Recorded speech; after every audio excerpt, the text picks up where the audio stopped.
JKC खबर अब तक में आप सभी का स्वागत है। मैं हूं आपके साथ नीरू शर्मा। खबर अब तक में आगे बढ़ने से पहले आइए नजर डालते हैं इस वक्त की प्रमुख सुर्खियों पर।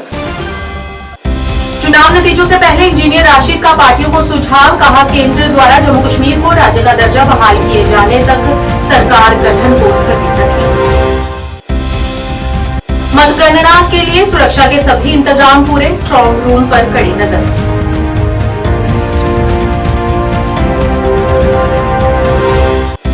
जम्मू कश्मीर के पूर्व मुख्यमंत्री और एनसी के उपाध्यक्ष फारूक अब्दुल्ला ने एलजी द्वारा 5 विधानसभा सदस्यों के नामांकन पर जताया रोष। जेके ऑल अलायंस डेमोक्रेटिक पार्टी के अध्यक्ष रकीबुल राशिद ने श्रीनगर में पत्रकारों को संबोधित करते हुए कहा कि एनसी और कांग्रेस एक ही सिक्के के दो पहलू हैं।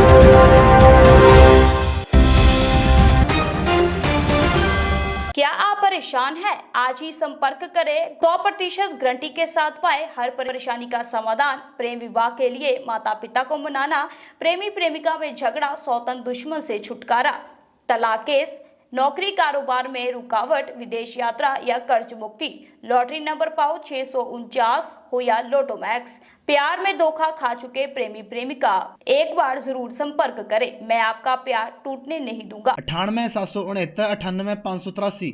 और अब समाचार विस्तार से। आवामी इत्तेहाद पार्टी के प्रमुख और उत्तरी कश्मीर के सांसद इंजीनियर शेख अब्दुल राशिद ने आज पत्रकार वार्ता आयोजित की। अपने संबोधन में उन्होंने अन्य दलों को सुझाव दिया कि कल जीतने वाले राजनीतिक दल और निर्दलीय उम्मीदवार तब तक जम्मू कश्मीर में सरकार न बनाए जब तक भारत सरकार राज्य का दर्जा बहाल नहीं कर देती। उन्होंने कहा कि अगर सभी इस सलाह पर एकजुट होते हैं तो एआईपी पूरा समर्थन देगी। इंजीनियर राशिद ने यह भी कहा कि दोनों क्षेत्रों के लोगों की व्यापक स्थिति के लिए सदियों पुरानी दरबार मूव प्रथा को फिर से शुरू किया जाना चाहिए। उन्होंने कहा प्रशासन का दावा है कि उसने दरबार मूव प्रथा को खत्म करके जम्मू कश्मीर के खजाने को भारी बोझ से बचाया है, लेकिन सच्चाई ये है कि दोनों क्षेत्रों के लोग पीड़ित हैं और मांग करते हैं कि इस प्रथा को फिर से शुरू किया जाना चाहिए। उत्तरी कश्मीर के सांसद ने यह भी कहा कि वे कुछ दिन पहले दिल्ली में थे, जहां उन्होंने जम्मू कश्मीर हाउस दिल्ली को विशेष रूप से लद्दाख यूटी के लोगों के लिए आरक्षित रखा है। तो इस वक्त मेरा आपसे बात करने का 2-3 मुद्दों पर मकसद है। पहली गुजारिश ये है कि कल काउंटिंग है। सारे मानते हैं, ख़ास तौर से जो रीजनल पार्टीज़ खुद को कहती हैं कि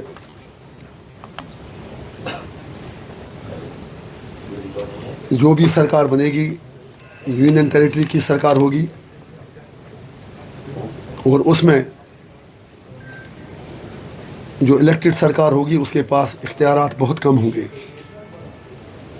चनाच अब इलेक्शन हो गए और कल मेजॉरिटी किसके पास भी आती है वो अलग बात है। सरकार कोई भी बनाए, मुझे सिर्फ इतनी गुजारिश करनी है, 5 साल इन लोगों ने कुछ किया नहीं। Gupkar alliance, so called regional parties, अब अगर इलेक्शन हुआ तो मेरी हम्बल गुजारिश है, ख़ास तौर से जो India bloc, PDP, People's Conference, बाकी अपनी पार्टी, बाकी पार्टियां, कि चले एक चीज़ पर आप तो यूनाइट हो जाइए। हमें पता है कि इंडिया अलायंस की मजबूरियां हैं। वोट तो उन्होंने कश्मीर से लिए, लेकिन 370 पर कांग्रेस ने खामोशी इख्तियार की। मैं इस वक्त कोई बिटरनेस ऐड नहीं करना चाहता हूँ। मेरी एक सजेशन है इन सब से कि जब तक स्टेटहुड हमें ना मिले, कोशिश करें कि नई सरकार तब तक ना बने। अगर मेजॉरिटी भी मिलेगी, चाहे किसी अकेली पार्टी को मिले, अलायंस को मिले, या इंडिपेंडेंस का सपोर्ट चाहिए या किसी और का सपोर्ट चाहिए, तो अच्छा रहेगा कि अगर ये सारी पार्टियां एक पॉइंट पर फोकस करके यूनियन गवर्नमेंट पर ये कहते हैं कि आप स्टेटहुड वापस दे दीजिए, इलेक्शन हो गया। अगर उमर साहब खुद कहते थे कि म्यूनिसिपैलिटी से ज़्यादा पावर इस सरकार के पास नहीं रहेगा, तो उन पर भी लाजिम है, पीडीपी पर भी लाजिम है,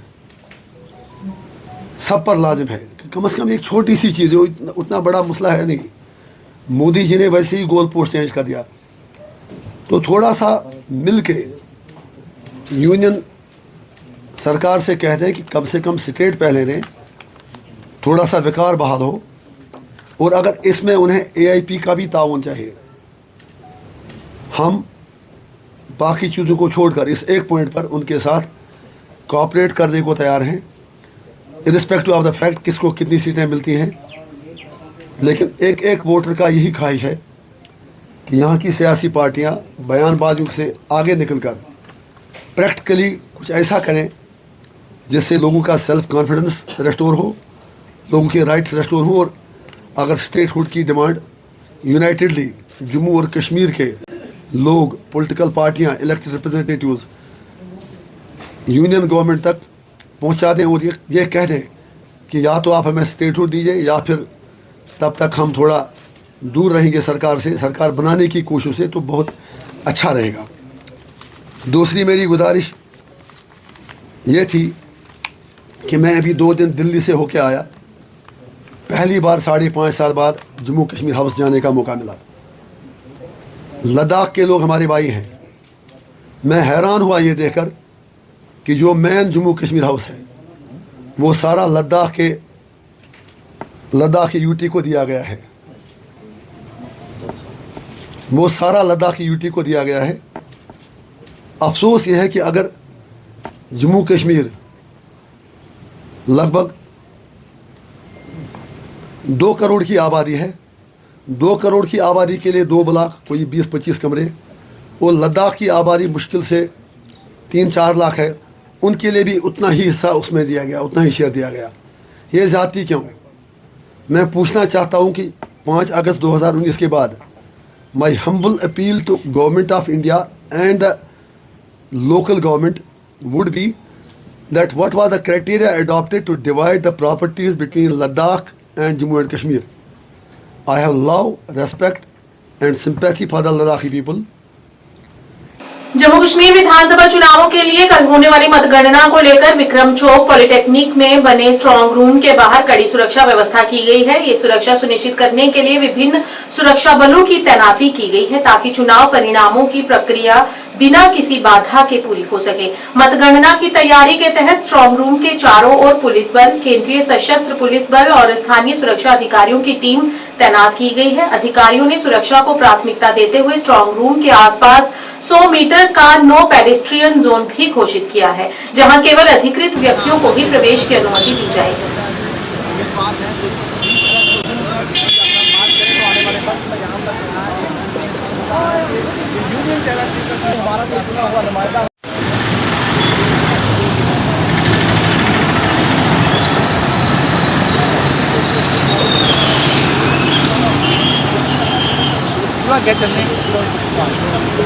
और वहीं विधानसभा चुनावों के लिए मतगणना को लेकर रिटर्निंग अधिकारी हंदवाड़ा ने कहा कि प्रक्रिया के सुचारू संचालन को सुनिश्चित करने के लिए सभी उपाय किए गए हैं। ये सुरक्षा सुनिश्चित करने के लिए विभिन्न सुरक्षा बलों की तैनाती की गई है ताकि चुनाव परिणामों की प्रक्रिया बिना किसी बाधा के पूरी हो सके।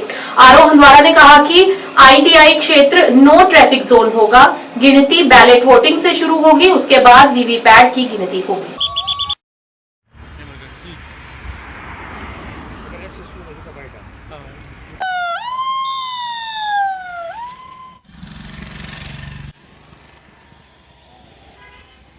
देखिए, हमारी जो 2 कॉन्स्टिट्यूंसीज की काउंटिंग है वो हंदवाड़ा और लंगेट की, वो हमारे यहाँ आईटीआई हंदवाड़ा में जो आस्कोरा के पास है, तो वहाँ जो सिक्योरिटी के इंतजामात हैं और काउंटिंग के जो इंतजामात हैं उसके लिए पोल स्टाफ जो कॉन्स्टिट्यूंसी का सेकंड रैंडमाइजेशन आज हो गया है डिस्ट्रिक्ट ऑफिस में डीओ के सामने और ऑब्जर्वर्स के सामने।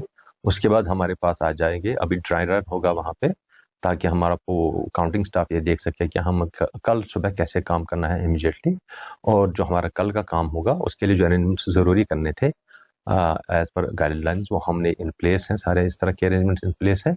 और कल सुबह 7 बजे से 6:45 के करीब 6:30 से स्टार्ट करेंगे हम, क्योंकि हमारे ATBPS का पहला काम है वो पहुँचाना है। उसके बाद 8 बजे के करीब हमें जो पोस्टल बैलेट का है वो काम करना है, और पहले पोस्टल बैलेट चूँकि स्टार्ट करना है काउंटिंग, उसके बाद आधा घंटा वेट करके हमें मशीनों का करना है, वो हो गया 8:30। तो इस तरह से हमने जो एज पर द गाइडलाइंस इंतजाम करने थे वो बराबर कर चुके हैं। बारे में मैं आपको बताऊं ये कि अभी हम उस पर वर्कआउट कर रहे हैं पुलिस के साथ बैठ करके। जम्मू कश्मीर के पूर्व मुख्यमंत्री और नेशनल कॉन्फ्रेंस के अध्यक्ष ने श्रीनगर में पत्रकारों से बात की और एलजी द्वारा 5 विधानसभा सदस्यों के नामांकन पर रोष जताया और कहा कि एलजी को अब इन सब से दूर रहना चाहिए। ये नई सरकार का काम है और वह तय करेगी कि किसे नामांकित किया जाना चाहिए। उन्होंने कहा कि अगर गठबंधन वाली सरकार सत्ता में आई तो एक बेहतर जम्मू कश्मीर उभर कर सामने आएगा। इस मौके पर उन्होंने अन्य मुद्दों पर भी बातचीत की। I congratulate them for coming together to build a better Jammu and Kashmir, which will shine all over the country, all over India. Sir, October 8 is known for wrong reasons, as in there was a deadly earthquake in October 8. Do you think tomorrow there will be a political quake with NC Congress taking majority of the seats? I hope so. I pray to God. I hope it does happen. And I hope with all these people who want to join us, we'll make a strong government, a government which will give people what they want. Sir, will you reach out to other like-minded parties or individuals in the formation? I'm sure they're already reaching to us. We welcome it. You've seen Mahbubji's statement, which is a very welcome step. Because we all, if together, can work faster rather than working against each other. That is what we need. PDP के साथ कोई बातचीत हो रही है इसके हवाले से? What are the challenges for the new government that comes into place? Absolute challenges. There are so many challenges. Which one will I mention? In last 10 years, this state has gone far below it was before. Those challenges have to be met. And that has to be done. And I hope Delhi is going to be positive about it. Even if we are in opposition to them, I hope they realize that this state is a vital state. It is crown of India and has 2 strong enemies on the border. Are you afraid that once the results are out, there might be horse trading?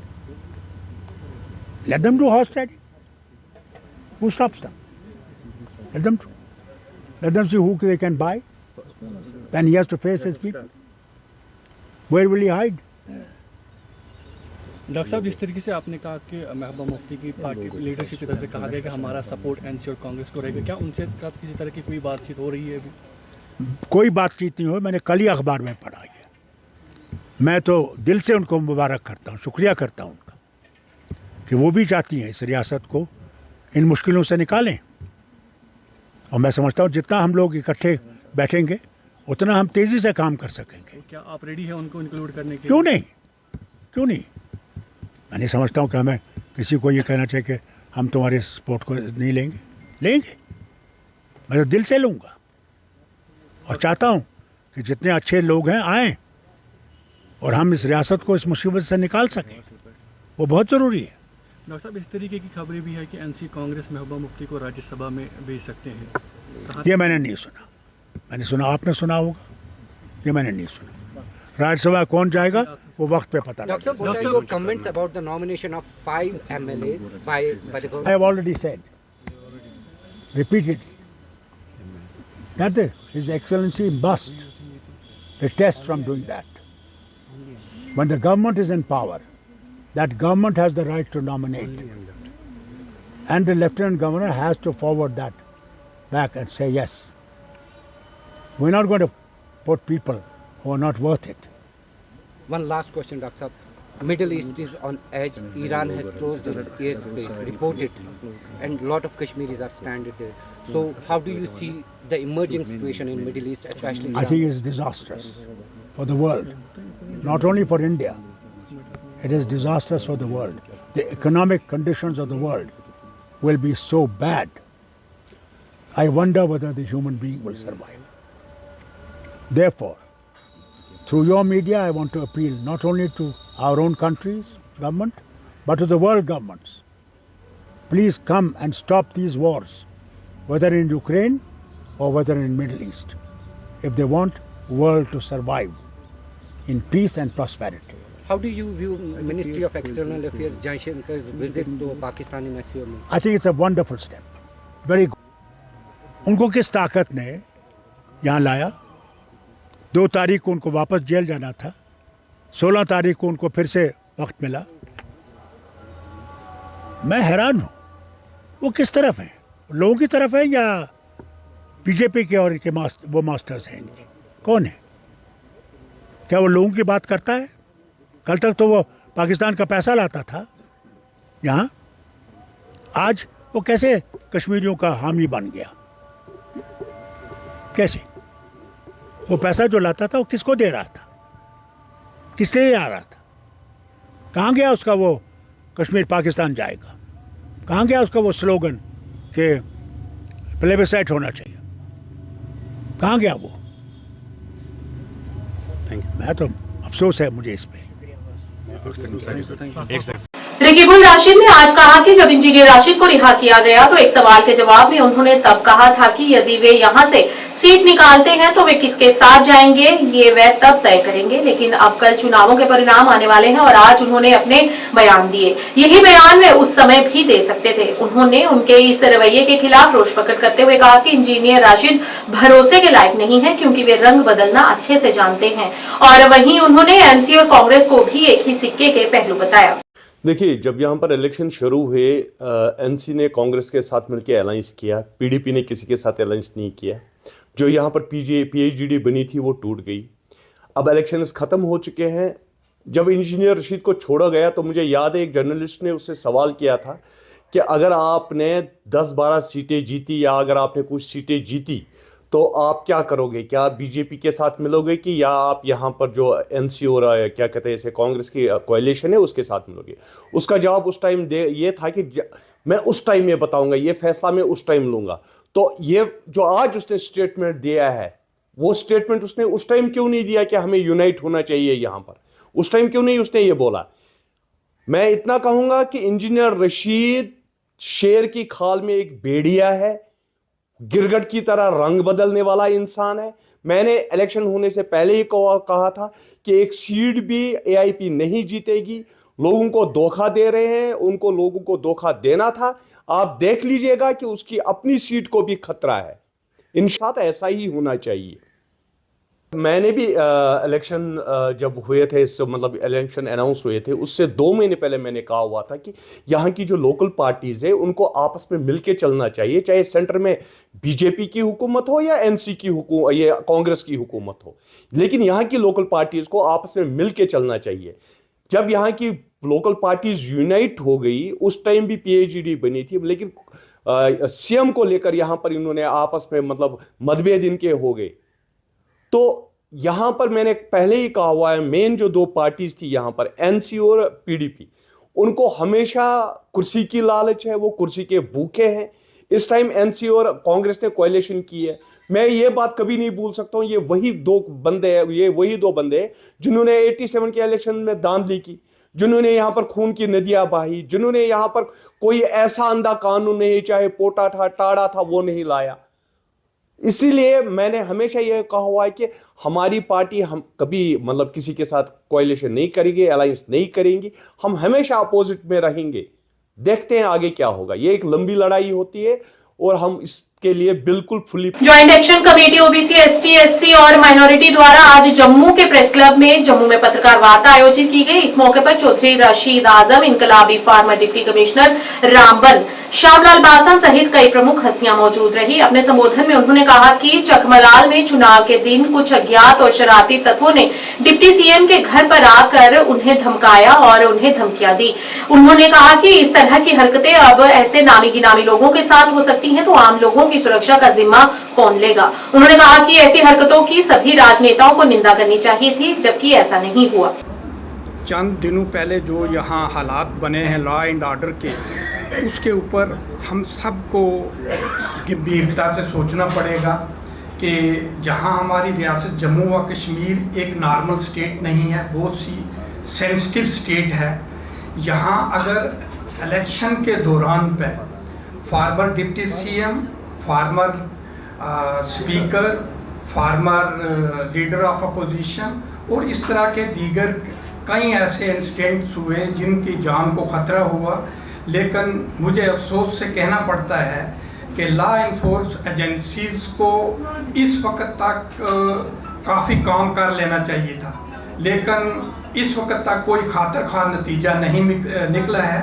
जिसकी वजह से हमारी SC, ST, OBC और minorities के लोगों में और general civil societies के लोग भी जो हैं वो सोच रहे हैं कि लॉ एंड ऑर्डर की जो ये हालत बन रही है ये हमारे लिए अच्छी नहीं है। हमें प्राउड है कि जम्मू एंड कश्मीर पुलिस जो है उन्होंने उसकी मिसाल पूरे हिंदुस्तान में दी जाती है, लेकिन क्या वजह है कि वो इतना ये अनदेखी कर रही है। हमारे पुलिस के नौजवानों ने यहाँ शहादत दे के लॉ एंड ऑर्डर को मेंटेन किया था, लेकिन कुछ वजह है, कुछ अनफोर्सीन हैंड हैं जो पुलिस को भी काम नहीं करने दे रहे हैं। तो हम सब लोग ये जोर दे के कहते हैं कि इस बिगड़ती हुई लॉ एंड ऑर्डर की सिचुएशन को अभी से कंट्रोल करना चाहिए। Joint action committee of SC, ST, OBC और माइनॉरिटी की ओर से की जा रही है, जैसा कि पहली अक्टूबर को जब जिस दिन पोलिंग थी उसी दिन मलाल के अंदर जहां पर के डिप्टी CM का घर है वहां पर कुछ लोग आकर जो क्रिमिनल लोग हैं वो आकर धमकाने का काम करते हैं, उसे जबरदस्ती बाहर लाने के लिए बोलते हैं, इसी इंटेंशन के साथ के उसको मारा जाए, उसे जान से मारा जाए। इस किस्म की हरकतें जब एक हाई स्टेचर आर्मी के साथ हो सकती हैं, जैसे कि हमारे फॉर्मर डिप्टी CM हैं, फॉर्मर स्पीकर हैं और फॉर्मर CLP लीडर रहे हैं और आज हमारे कांग्रेस के वो वर्किंग प्रेसिडेंट हैं, आज उन्हीं के साथ इस तरह का व्यवहार हो सकता है। वो एक कॉमन सिटीजन के साथ जेके ड्यूटी के अंदर कॉमन सिटीजन के साथ क्या हो सकता है, आप अंदाजा लगाइए। ये बात वहीं पर जाती है कि वो एक सॉफ्ट कार्नर देखते हैं कि he belongs to schedule caste. ये बात देखकर वो कहते हैं कि हमें पता कि वो इसके लिए नहीं कोई आवाज, लेकिन आज इस बात को समझना होगा कि सारे लोग आज हम इरिस्पेक्टिव ऑफ पॉलिटिकल पार्टीज हर एक पॉलिटिशियन के मुंह से जो लफ्ज निकला चाहिए कंडेम करना चाहिए ऐसे इंसिडेंट्स को। ग्रामीण क्षेत्रों में खेलों को बढ़ावा देने के मकसद से भारतीय जनता पार्टी के प्रदेश उपाध्यक्ष एवं पूर्व मंत्री चौधरी श्यामलाल की तरफ से पंचायत खानाचक के युवाओं में खेलों का सम्मान वितरित किया गया। इस मौके पर पंचायत के पूर्व सरपंच दर्शन चौधरी मोलू, भाजपा के मंडल अध्यक्ष कृष्ण चौधरी, विजय शर्मा तथा दलजीत सिंह सहित काफी संख्या में पंचायत के नौजवान मौजूद रहे। इस मौके पर सरपंच दर्शन चौधरी ने कहा कि पंचायत में खेलों को बढ़ावा देने के मकसद से तथा युवाओं को नशे जैसी बुरी आदतों से दूर रखने के लिए आज युवाओं में क्रिकेट किट तथा वॉलीबॉल किट वितरित की गई है, ताकि पंचायत के युवा शिक्षा के साथ साथ खेलों में भी आगे आ सके और पंचायत का नाम रोशन कर सके।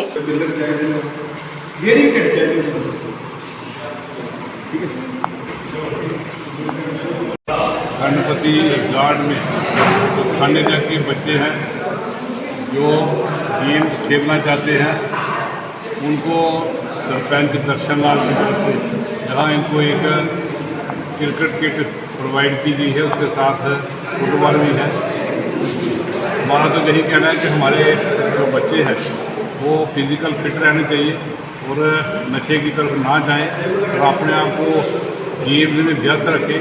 उसके लिए आज जहाँ हमारे सरपंच दर्शन लाल, हमारे विजय शर्मा जी, मंडल प्रधान कृष्ण जी, जी, शर्मा साहब, सब ने जहाँ इनके सामने सरपंच दर्शन लाल की तरफ से इनको जो किट प्रोवाइड की है, हमारा संदेश तो यही है कि हमारे जो बच्चे हैं, जो आने वाला भविष्य है, वो अपने आप को गेम्स में खेले, फिट रहे, अपने ज़िंदगी में कामयाब हो और नशे की तरफ ना जाए। हम तो यही कहते हैं कि जो लोग नशे में गए हैं उसको भी छोड़ के अपनी ठीक ज़िंदगी दें और उनके माँ बाप भी खुश रहे। तो मेरा यही कहना है कि बच्चे गेम में व्यस्त रहे। सब जज बीजबिहाड़ा मैसर्स तबस्सुम कादिर के निर्देश पर आज बीजबिहाड़ा पुलिस द्वारा पुलिस चौकी संगम में 900 लीटर केन की एक बड़ी खेप को नष्ट कर दिया गया। मौके पर public prosecutor Bijbehara court, SDPO Bijbehara, थानेदार बीजबिहाड़ा, डिप्टी ऑफिसर संगम, उत्पाद शुल्क विभाग के अधिकारी और अन्य भी कई गणमान्य उपस्थित रहे। आपको बता दें कि शराब की ये बड़ी खेप कुछ दिन पहले बीजबिहाड़ा पुलिस ने पकड़ी थी और तदनुसार 3 लोगों को गिरफ्तार किया गया था और पुलिस स्टेशन बीजबिहाड़ा में मामला दर्ज किया गया था।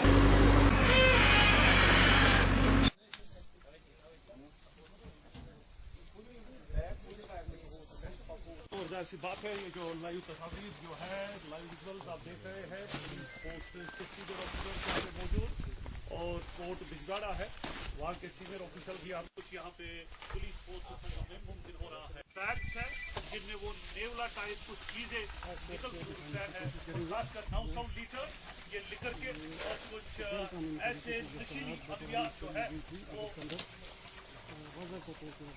जी बिल्कुल। अब इस की जो तक अनंतनाग की 7 कॉन्स्टिट्यूंसीज के हवाले से ताज़ा तरीन जान का मकसद ये है कि ये जो seized property which is seized under FIR number 168 in the year 2024, that is in this year.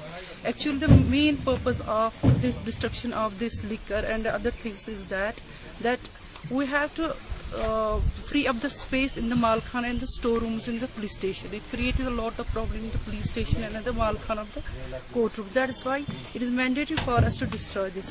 And sometimes the seized property is subject to the decay. That is why it becomes mandatory for the courts and especially for the prosecution to destroy this property. It is not always necessary to destroy the seized property. Sometimes the property may be beneficial for the owner or the state. At that time we sold this property. Thank you. Now, what? It was actually directed by the Sub-Judge Bijbehara on the application given by the SHO Bijbehara, and with the counseling and consultation with the excise department and the prosecution department, the order is given by the court for the destruction. That's why we are. Any further regarding the?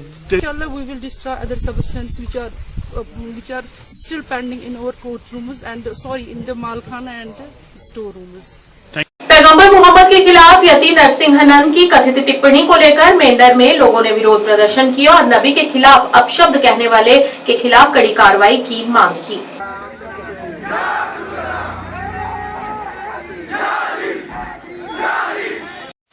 या रसूल अल्लाह, सारे हजरात एक बार कहें या रसूल अल्लाह। मैं अकेला ही चला था जानिबे मंजिल, मगर लोग आते गए और कारवां बनता गया। मैं इन तमाम नौजवानों को दिल की अमीर गहराइयों से मुबारकबाद पेश करता हूं कि मैं अकेला ही था मैदान में और काफ़ी दिन से सोच रहा था कि कोई मैदान अमल में निकले और हम आगे होकर के उसका साथ दें। बात यह है कि अभी मैं और हाजी साहब अंदर बैठे हुए थे, हम एक मेमोरेंडम तैयार कर रहे थे कि जो हमने SDM साहब के पास पहुंचाना है, लेकिन जो ही हमें आवाज़ आई तो बड़ी खुशी हुई और एकदम हम जो है फौरन आपके जुलूस में शरीक हुए हैं। बात इस तरह से है कि जहां हमारी सियासी और समाजी क़यादतें पीछे हैं, वहां आज इन नौजवानों ने बता दिया है कि सारे पीछे रहेंगे, मगर जब हमारे नबी की इज्जत और नामूस की बात आएगी तो हम सबसे पहले मैदान अमल में आएंगे। मैं government of Jammu and Kashmir से अपील करता हूं कि जिस शख्स ने इतना गुस्ताखाना कलाम जो है जो दिलों में बसने वाली ज़ात रसूल पाक सल्लल्लाहु अलैहि वसल्लम, ईमान वालों के लिए, मुसलमान के लिए वो अपनी जान का नजराना पेश कर सकते हैं, लेकिन रसूल पाक सल्लल्लाहु अलैहि वसल्लम के ख़िलाफ़ जिस बंदे ने ये गुस्ताखाना अल्फाज इख्तियार किए हैं, मैं कहता हूँ कि मैं government of Jammu and Kashmir से ये अपील करता हूँ, गुजारिश करता हूँ कि अमन को बहाल रखते हुए हम अपनी नबी के शान के में उनके ख़िलाफ़ जिस शख्स ने गुस्ताखाना अल्फाज जो इस्तेमाल किए उसको फांसी दी जाए। उन्होंने एक प्रोग्राम रखा है और कल जैसे मौलाना साहब ने कहा और परसों मुफ्ती साहब ने भी और प्लस कुछ और लोगों ने यहाँ पे एक मेमोरेंडम जो है SDM साहब को दिया है, प्रोटेस्ट किया है। मैं ये कहूँगा इंतज़ामिया से, मैं प्राइम मिनिस्टर ऑफ इंडिया से ये अपील करूँगा कि देखिए हम वो हैं कि सर कटा सकते हैं लेकिन सर झुका सकते नहीं। हम वो पत्थर हैं कि जिनको दुश्मन हिला सकते नहीं।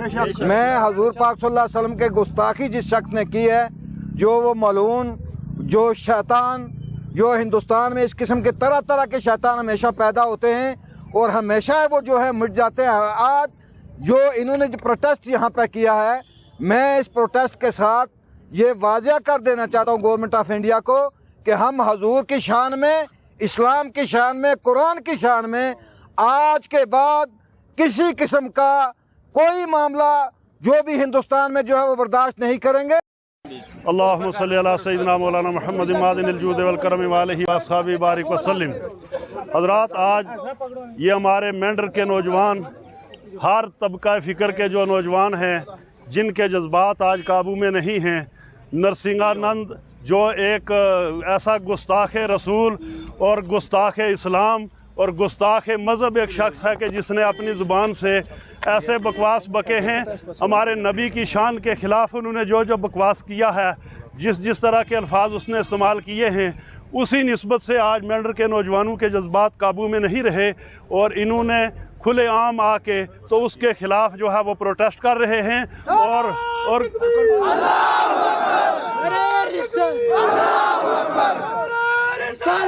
लंगेट के निर्दलीय उम्मीदवार मीर जुनैद ने आज 8 अक्टूबर को होने वाली मतगणना में संभावित धोखाधड़ी के बारे में गंभीर चिंता व्यक्त की है। लंगेट में प्रेस कॉन्फ्रेंस को संबोधित करते हुए मीर ने कहा कि सरकार को मतगणना प्रक्रिया रोकनी चाहिए और मामले की गहन जांच के लिए एक स्वतंत्र टीम का गठन करना चाहिए। उन्होंने आरोप लगाया कि जिस परिसर में वीवीपैट संग्रहित है उसके 3 हिस्सों को सीसीटीवी कैमरों के बिना छोड़ दिया गया था, जो उनके अनुसार संभावित छेड़छाड़ और धोखाधड़ी का स्पष्ट सबूत है। मीर ने आगे दावा किया कि 3 अक्टूबर को परिसर में उनके दौरे के बाद ही सीसीटीवी कैमरे लगाए गए थे। उन्होंने ये भी कहा कि किसी भी अधिकारी ने उनकी कोई शिकायतों का जवाब नहीं दिया। मीर जुनैद ने ईसीआई से मामले में जांच की अपील की और लापरवाही में शामिल सभी कर्मचारियों के खिलाफ कार्रवाई की अपील की। इलेक्शन कमीशन की गाइडलाइंस की धज्जियां उड़ाई गई, जो ब्रेजन वायलेशन किया गया ITI हंदवारा में, जहां पे हमारी काउंटिंग मशीन्स रखी गई। 3 दिन तक वहां पे सीसीटीवी कैमरास गायब थे।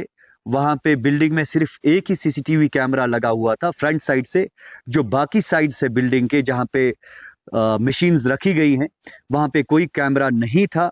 जब हमने ये इलेक्शन कमीशन ऑफ इंडिया से, यहाँ की लोकल अथॉरिटी से ये मामला उठाया तो 3 दिन के बाद उन्होंने कैमरा लगाया वहां पे, मगर उन कैमरास का आज तक हमारे पास एक्सेस नहीं है। ये एक्सेस किनके पास है?